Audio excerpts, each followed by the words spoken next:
കൂടുതൽ വാർത്തകളും വീഡിയോകളും കാണാൻ ഈ ചാനൽ സബ്സ്ക്രൈബ് ചെയ്യുക. കൂടെ ബെൽ ബട്ടൺ അമർത്തുക. നമസ്കാരം. സ്ത്രീകൾ ആർത്തവ സമയത്ത് ക്ഷേത്രത്തിൽ പ്രവേശിക്കരുത് എന്ന് പറയുന്നത് എന്തുകൊണ്ടാണ്? വ്രതം നോൽക്കരുത് എന്ന് പലരും വിളിച്ചു ചോദിക്കാറുണ്ട്. ഞാൻ ഇന്ന് വ്രതം നോറ്റതാണ്, ഷഷ്ടി നോറ്റു, ഉച്ചയായപ്പോൾ ഇങ്ങനെ പീരീഡ്സ് ആയി, ഇനിയിപ്പോൾ എന്ത് ചെയ്യുന്ന അറിയില്ല. അതുപോലെ ഞാൻ ഇന്ന് സോമവാര വ്രതമായിരുന്നു, തിങ്കളാഴ്ച വ്രതമായിരുന്നു, ഞാൻ വൈകുന്നേരം വ്രതമാകാറായപ്പോഴത്തേക്കും പീരീഡ്സ് ആയി, എന്ത് ചെയ്യണമെന്ന് അറിയില്ല. ഞാൻ ഇന്ന് നോയമ്പ് നോൽക്കാൻ വേണ്ടി ഞാൻ പൊങ്കാലയ്ക്ക് വേണ്ടി നോയമ്പ് നോറ്റു, 7 ദിവസത്തെ നോയമ്പ് നോറ്റു, 5 ദിവസത്തെ നോയമ്പ് കഴിഞ്ഞു, 6ാം ദിവസമായപ്പോൾ ഇന്ന് പീരീഡ്സ് ആയി, എന്ത് ചെയ്യണമെന്ന് അറിയില്ല.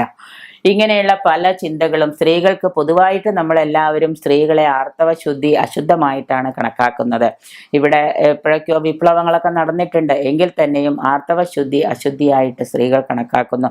പണ്ടുകാലം മുതലേ, പഴമക്കാർ മുതലേ ഇതിനെ ഒരു ചിന്താഗതി വെച്ച് പുലർത്തിയിരുന്നു. കാരണം എന്താ വെച്ച് കഴിഞ്ഞാൽ, സ്ത്രീക്ക് പ്രകൃതി പറഞ്ഞിട്ടുള്ളതായ ഒരു ക്രിയയാണ് അത്. എങ്കിലും പ്രകൃതി അമ്മയാകാൻ നിശ്ചയിക്കുന്ന സ്ത്രീയിൽ വച്ചിട്ടുള്ളതാണ്.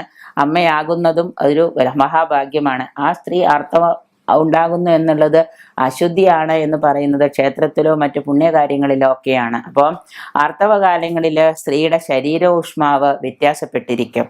പൊതുവെ നമുക്ക് നോക്കിയാൽ അറിയാം, നമ്മുടെ ശരീര ഊഷ്മാവ് പൊതുവെ ചൂട് കൊണ്ട് കൂടിയിരിക്കും. ഇങ്ങനെയുള്ള സമയത്ത് ഒരു സ്ത്രീ ക്ഷേത്രത്തിൽ ദർശനം നടത്തിയാൽ ഈ സ്ത്രീയുടെ ശരീര ഊഷ്മാവിൻ്റെ വ്യത്യാസം ദേവബിംബത്തെയും ബാധിക്കും എന്നാണ് പറയുന്നത്. ഈ ദേവബിംബത്തിലെ ചൈതന്യവത്തായ ഈശ്വരാംശമാണല്ലോ ഈ ദേവബിംബം, ക്ഷേത്രത്തിനകത്തിരിക്കുന്ന ബിംബം.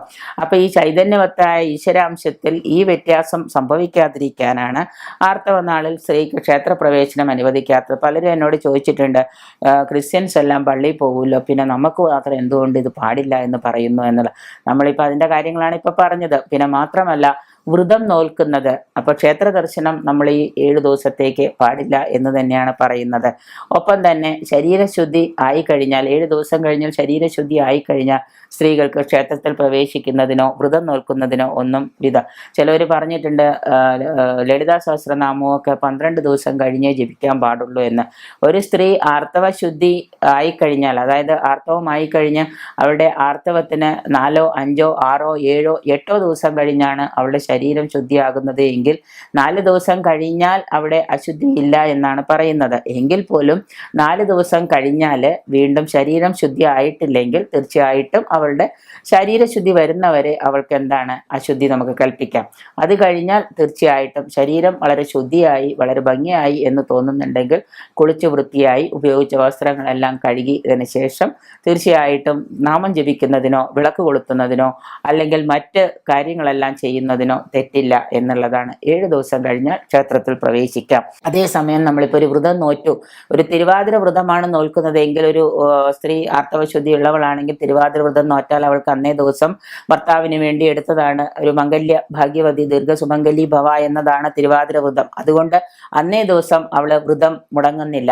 അതേസമയം ഒരു ഏകാദശി നോയമ്പ് നോറ്റു എന്ന് വിചാരിക്കുക. ഏകാദശി നോറ്റിട്ട് നമ്മൾ അന്ന് വൈകുന്നേരമായപ്പോൾ പാവം നമുക്ക് അങ്ങനെ സംഭവിച്ചു എന്ന് വന്നിച്ചു കഴിഞ്ഞാൽ നമ്മളുടെ വ്രതത്തിന് ഒരു ഭംഗം വരുന്നു എന്നുള്ളത് കൊണ്ട് നമുക്ക് മാനസികമായിട്ട് ഭയങ്കര ടെൻഷനാണ്, ഭയങ്കര വിഷമാണ് നമുക്ക്. അപ്പോൾ വ്രതത്തിന് ഭംഗം വരുന്നു എന്ന് വിചാരിച്ചിട്ട് ഏകാദശി നോറ്റവരപ്പം തന്നെ ഇങ്ങനെ ആയി, പീരീഡ്സ് ആയി എന്ന് വെച്ചിട്ട് ഓടിപ്പോയിട്ട് കുറേ ചോറെടുത്ത് കഴിക്കേണ്ട കാര്യമൊന്നുമില്ല. അന്ന് ശരീരത്തിന് അങ്ങനെ അശുദ്ധി വന്നു എന്നുള്ളത് കൊണ്ട് പിന്നെ നമ്മൾ അന്നത്തെ ദിവസം ക്ഷേത്രത്തിൽ പോകാനോ പിറ്റേ ദിവസം ധാരണ കഴിക്കുന്നതിനോ തടസ്സമില്ല. തുളസിപ്പൂ നുള്ളുകയോ മറ്റ് ചന്ദനം അരച്ചു തൊടുകയോ ഇങ്ങനെയുള്ള കാര്യങ്ങളൊന്നും ചെയ്യേണ്ട എന്നേ ഉള്ളൂ. നമ്മൾ ചെയ്യേണ്ടത് ഇത്രയേ ഉള്ളൂ. നമുക്ക് ഏകാദശി ഒരു ദിവസം മുഴുവനായിട്ട് എടുത്തു, വൈകുന്നേരമായപ്പോൾ നമുക്ക് അങ്ങനെ അതിന് ഒരു തടസ്സം, ഒരു ഭംഗം വന്നു എന്നാണെങ്കിൽ പോലും നമ്മളുടെ വ്രതം നമ്മൾ അവസാനിപ്പിക്കേണ്ട. പിറ്റേ ദിവസം രാവിലെ എഴുന്നേറ്റ് കുളിച്ച് ശുദ്ധിയോടുകൂടി നമ്മൾ ഭരണ വീടുമ്പോൾ ചന്ദനമോ വിളക്ക് കൊളുത്തലോ അല്ലെങ്കിൽ എന്താണ് ഈ തുളസിയില നുള്ളലോ അങ്ങനെയുള്ള പവിത്രമായ കാര്യങ്ങളെല്ലാം ഉപേക്ഷിച്ചിട്ട് നമ്മൾ, അപ്പം നമ്മളുടെ ആ ഇതിന് ശരീരത്തിനെ നമുക്ക് ദോഷം വന്നിട്ടുള്ളൂ, നമ്മുടെ മനസ്സുകൊണ്ട് നമ്മൾ എടുത്ത വ്രതത്തിന് ഒരിക്കലും ഭംഗം വന്നിട്ടില്ല. അതുപോലെ തന്നെയാണ് ഷഷ്ടി വ്രതം നോറ്റാലും. ഷഷ്ടി വ്രതം നോറ്റാൽ നമ്മൾ മുരുകൻ്റെ അമ്പലത്തിൽ പോയിട്ട് അവിടുന്ന് വേണം നേദ്യം വാങ്ങിച്ച് കഴിക്കാൻ. അപ്പോൾ രാവിലെ നമ്മൾ എന്താണ് ഷഷ്ടി എടുത്തു, ഷഷ്ടി ഉച്ചയ്ക്ക് പോയി അമ്പലത്തിൽ പോയിട്ട് മുരുകക്ഷേത്രത്തിൽ പോയിട്ട് മുരുകന്റെ നേദ്യം വാങ്ങി നമ്മൾ കഴിച്ചു. അന്നേ ദിവസം വൈകുന്നേരമാണ് സംഭവിച്ചതെങ്കിൽ തീർച്ചയായിട്ടും നമ്മളുടെ വ്രതത്തിന് കോട്ടമൊന്നും തെറ്റുന്നില്ല, സ്വാഭാവികമായിട്ടും. അന്ന് ക്ഷേത്രത്തിൽ പോയിട്ട് നേദ്യം വാങ്ങി കഴിക്കാൻ സാധിച്ചില്ല എങ്കിൽ നിങ്ങളൊരു കാര്യം ചെയ്യുക, അന്ന് ഷഷ്ടി നോറ്റിട്ട് നിങ്ങൾക്ക് ക്ഷേത്രത്തിൽ പോയി അത് വാങ്ങി കഴിക്കാൻ സാധിച്ചില്ല, അതിന് തൊട്ട് മുമ്പേ നിങ്ങൾക്ക് ഇങ്ങനെ ഒരു ഭംഗം വന്നു എന്ന് വിചാരിക്കുക.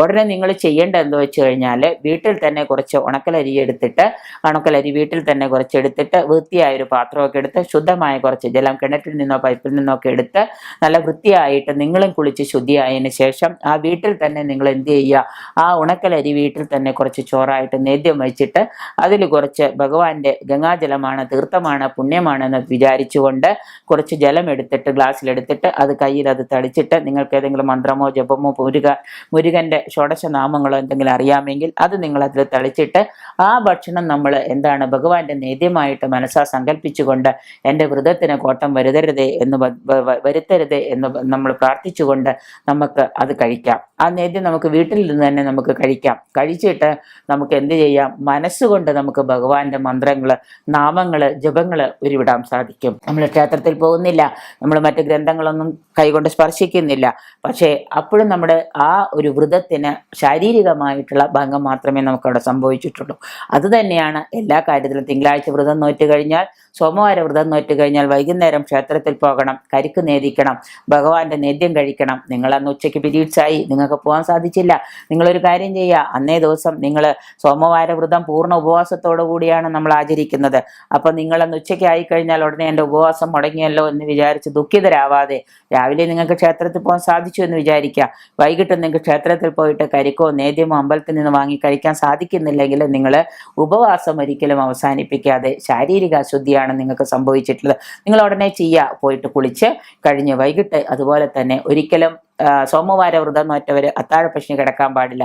അപ്പം അതുകൊണ്ട് നിങ്ങൾ എന്ത് ചെയ്യണം, പോയി കുളിച്ച് ശുദ്ധമായി വന്നിട്ട് വീട്ടിൽ തന്നെ എവിടെയെങ്കിലും ശുദ്ധമായൊരു സ്ഥലത്ത്, ഇപ്പം ഗ്യാസ് അടുപ്പൊക്കെ ആയതുകൊണ്ട് സുഖമാണ്, അങ്ങനെ പോയിട്ട് അവിടെ തന്നെ വീട്ടിൽ തന്നെ നല്ലൊരു പാത്രം എടുത്ത് കുറച്ച് നേദ്യം വെച്ച് നിങ്ങളത് ഭഗവാനോട് പറയുക, ഇത് നേദ്യമാണെന്ന് കരുതി നിങ്ങളത് കഴിക്കുക. നിങ്ങളുടെ മനസ്സിൻ്റെ ആ ശുദ്ധിയും ഐക്യവും നിങ്ങളുടെ ആ ഡെഡിക്കേഷനും ത്യാഗവും ഭക്തിയും കൊണ്ട് തീർച്ചയായിട്ടും നിങ്ങൾക്ക് ആ വ്രതത്തിന് ഫലം ഉണ്ടാകും എന്നുള്ളത് തന്നെയാണ് സത്യം. ഇത് നിരന്തരം സ്ത്രീകൾ വിളിച്ച് ചോദിക്കാറുള്ളതാണ്, ഇങ്ങനെ സംഭവിച്ചു, എനിക്ക് ഭയങ്കര സങ്കടമായിപ്പോയി, എന്ത് ചെയ്യുന്ന അറിയില്ല എന്നൊക്കെ പറഞ്ഞ് എല്ലാവരും കരയും. തലേ ദിവസമാണെങ്കിൽ നമുക്ക് അമ്പലത്തിൽ പോക്കോ ക്ഷേത്രത്തിൽ പോകലോ കാര്യങ്ങളോ ഒന്നും നടക്കില്ല. എങ്കിൽ തന്നെയും നിങ്ങൾ പീരീഡ്സ് ആയിരിക്കുന്നു എന്ന് വിചാരിച്ചിട്ട് തിങ്കളാഴ്ച ദിവസം ഒരു നോയമ്പ് നോക്കുന്ന ഒരു പെൺകുട്ടി അന്നേ ദിവസം നിങ്ങൾക്ക് ഉപവാസം എടുക്കണമെന്ന് തോന്നുന്നുണ്ടെങ്കിൽ ക്ഷേത്രത്തിൽ പോകലോ മറ്റാചാരങ്ങളോ ഒന്നും നിങ്ങൾ നിർത്തണ്ട. പക്ഷെ ഉപവാസം എടുക്കണമെന്ന് തോന്നുകയാണെങ്കിൽ നിങ്ങൾക്ക് ചെയ്യുന്നതിന് ദോഷമൊന്നുമില്ല, അതിനെ ഒരാചാര്യന്മാർ എതിർക്കുന്നുമില്ല. ചെയ്യാവുന്നത് ഇത്രയേ ഉള്ളൂ, നിങ്ങൾ ക്ഷേത്രത്തിൽ പോകാതിരിക്കുക, തുളസി ഇലയോ മറ്റു കാര്യങ്ങളോ മറ്റു വിളക്ക് കൊളുത്തലുകളോ നാമങ്ങളോ ജപങ്ങളോ ഒന്നും നിങ്ങൾ ചെയ്യുന്നില്ല. മറിച്ച് ഉപവാസം എടുക്കുന്നത് കൊണ്ട് നിങ്ങൾക്ക് കിട്ടുന്ന പുണ്യത്തിന് കുറവൊന്നുമില്ല, ശാരീരിക അശുദ്ധി മാത്രമേ നമുക്ക് അവിടെ സാധിക്കുന്നുള്ളൂ. അപ്പം അതുകൊണ്ട് ആരും അതിനെക്കുറിച്ച് ഓർത്ത് ടെൻഷനാവേണ്ട കാര്യമൊന്നുമില്ല. അങ്ങനെ സംഭവിക്കുന്നു എന്നുള്ളത് കൊണ്ട് എൻ്റെ വ്രതം മുടങ്ങി എന്ന് വിചാരിച്ചാലും സങ്കടപ്പെടുകയും വേണ്ട. സ്ത്രീക്ക് പ്രകൃതി നിശ്ചയിച്ചിട്ടുള്ള ഒരു പുണ്യമാണ് അത് എന്നുള്ളത് കൊണ്ട് അതിനെ നിങ്ങൾ സന്തോഷത്തോടെ തന്നെ ഉൾക്കൊള്ളാൻ ശ്രമിക്കുക.